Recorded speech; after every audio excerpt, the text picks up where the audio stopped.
I didn't say action.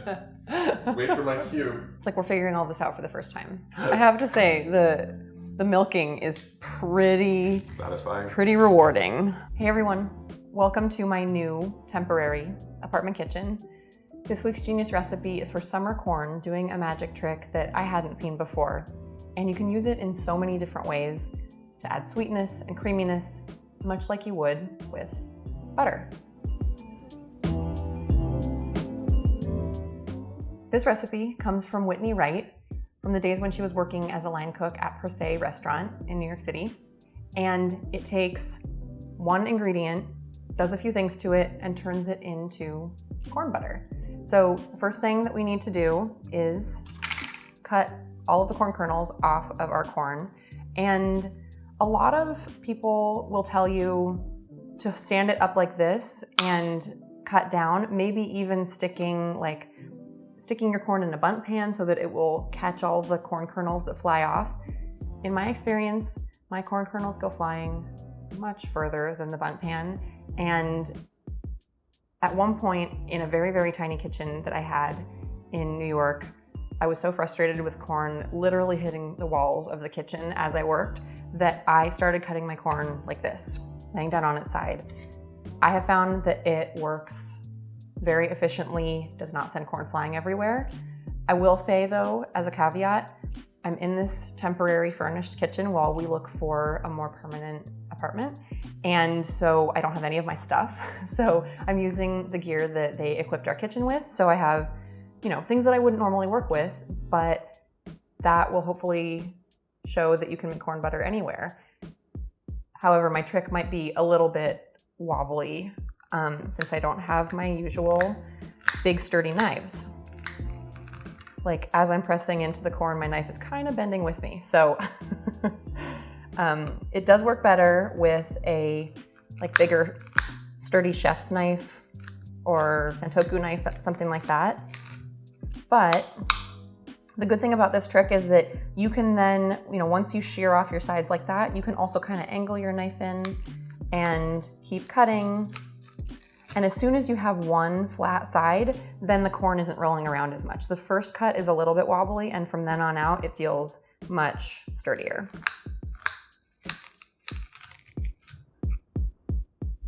And I actually might do, I did this the other night, a little more cleanup on these corners with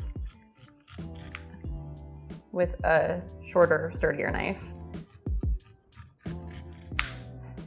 And I will say corn juice is flying everywhere.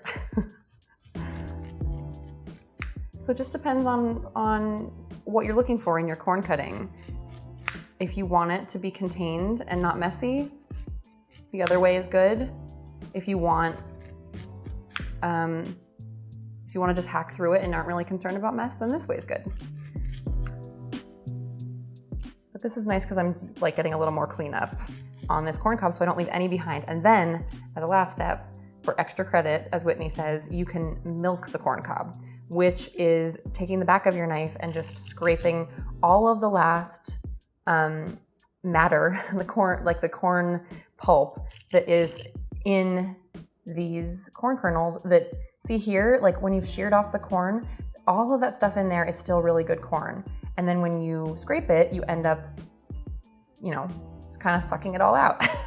Sucking is not the right word, but you are, what's a good word there? Extracting, wresting with a W, wresting the corn out of its hollows. And you get lots of good corn pulp and juice and flavor.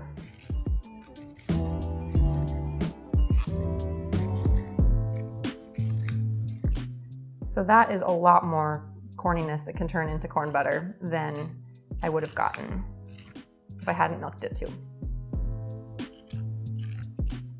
Okay, so I'm doing a half recipe, 4 ears of corn. If you're doing the full recipe, do 8.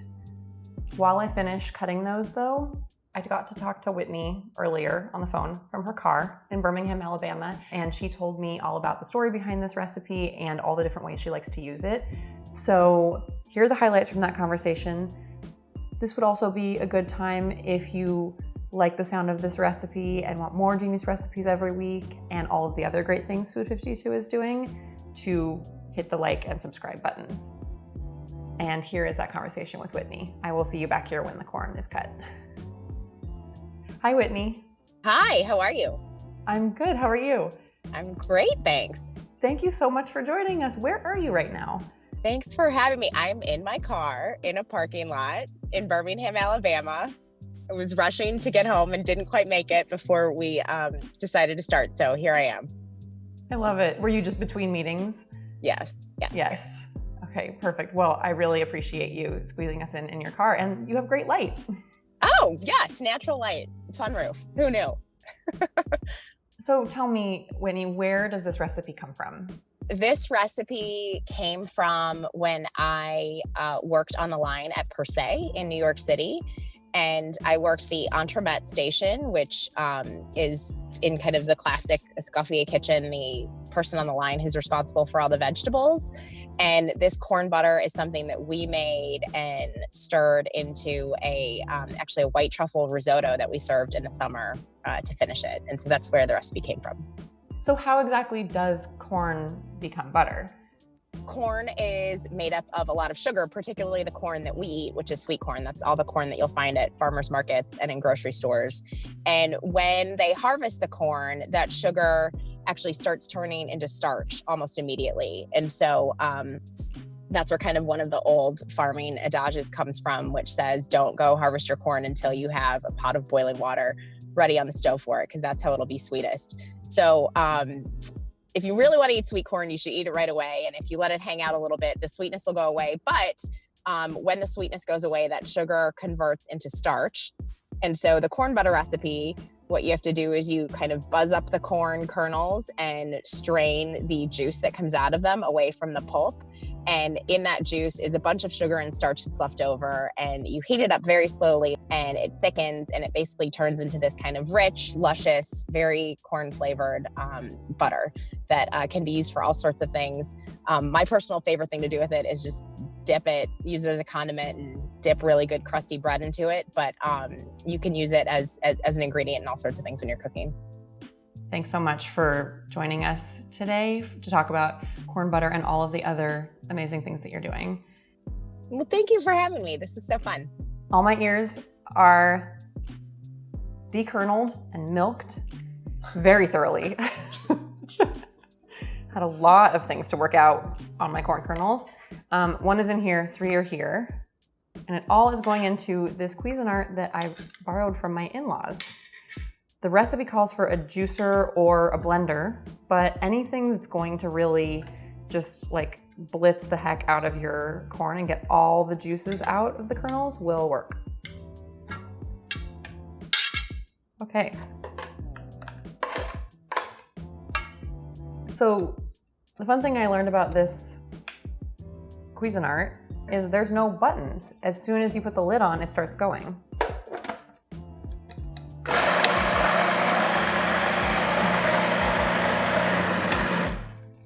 Which is a little disconcerting when you put on the lid and you think you're looking for the buttons and it starts going, but effective. Now, working with what I've got, another strainer I borrowed, and the biggest bowl in the kitchen.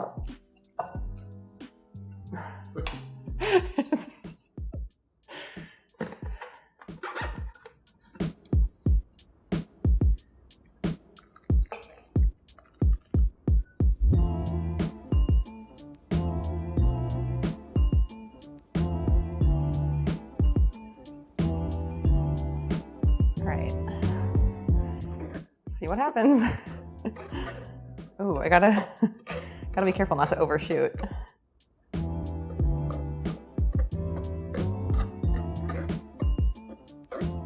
Okay, so this straining part, which hopefully looks a little bit less awkward with what you have, is just to get out all of the juices that are going to thicken up and turn into that butter, and hopefully leave behind just the thicker pulp. And for this recipe, you're just gonna use that and it's going to become very smooth and spreadable, and then you can save this to throw into other things, put it into stock, or stews. Add it into cakes or breads. I think a zucchini banana, no, sorry. I think a zucchini cornbread would be really good. And make use of another summery vegetable that we just have a ton of right now. If you were doing something else with this, like Yotam Ottolenghi's corn polenta, you could just keep this all together and thicken it. But for this recipe, we're looking for something much more smooth and spreadable. Actually, at some point, I learned if you want a really clear stock or other thing that you're straining, to actually just tap it like this so that you don't accidentally force more of the matter through. It's not usually something I worry about, but it's pretty effective too. Okay, we'll call that good. And now this corn milk that's very sloshy and liquidy right now, we're going to heat it up and whisk it, and it's going to thicken before our eyes, hopefully.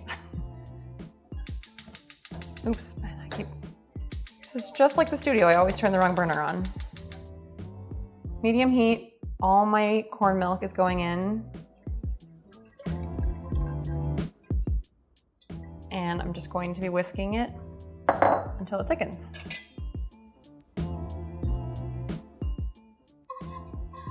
See how runny it is right now? We will soon see it thickening up.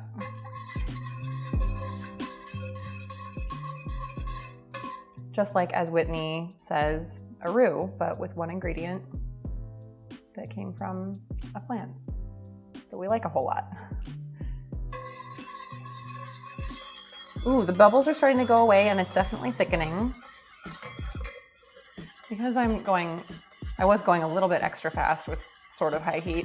The sides are getting a little bit toasty and smelling like popcorn. I may live to regret that. Ooh, but look how it's so much thicker. It's like moving together like, I guess like a bechamel or a similar sauce like that would do.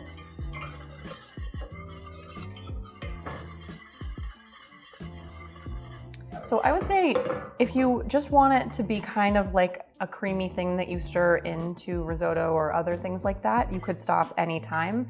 But if you want it to be thicker and more spreadable, you can just keep reducing it like I'm doing. It'll probably get a little bit harder to keep from scorching on the bottom as it gets thicker. So you should just keep it moving. And the more it bubbles and steam goes away, the thicker it'll get. Remove it from the heat. So that is super smooth, thick, nothing like the corn milk it started out as. And it will thicken up more as it cools. So it may look a little bit runnier now, but as it chills, it'll be more like butter. I'm just gonna give it a little taste. You know that thing in recipes where it says it should be thick enough to coat the back of a spoon? I mean, that's probably a little beyond what people are talking about, but it does it. That's really good. So Whitney says that if you want to, you could add a little bit of salt, you could add a little bit of actual butter to kind of play with the flavors, but you really don't need to add anything at all because it just tastes like pure sweet corn. It's really good. So I pulled a little bit out to stick in the freezer just to cool it off enough to show you how it thickens up as it sets. This is so fun to play with. It's so luscious and smooth and creamy. And I just toasted an English muffin.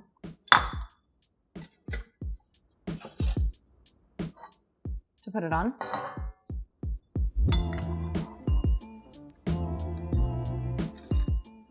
Look, it's like butter that is already softened. You don't have to destroy your toast, smoothing it over.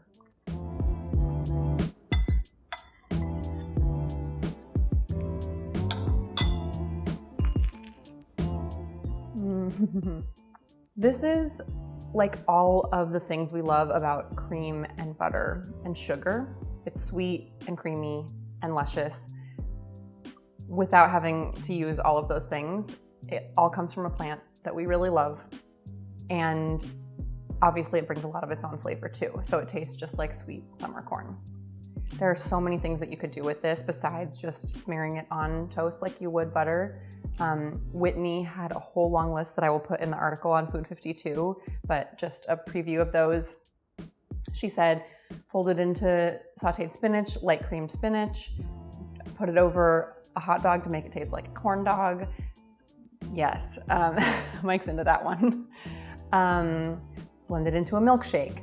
Make a queso style dip with pickled jalapenos and cheese. You could use this in so many different ways, and I would actually really love to know what you would do with it, both the corn butter and all of that corn pulp that I have left behind too. Thanks, Mike. If I come up with some other stuff for that, I'll let you know. But in the meantime, this is amazing. Please make it. Let me know what you think. And I will see you next week.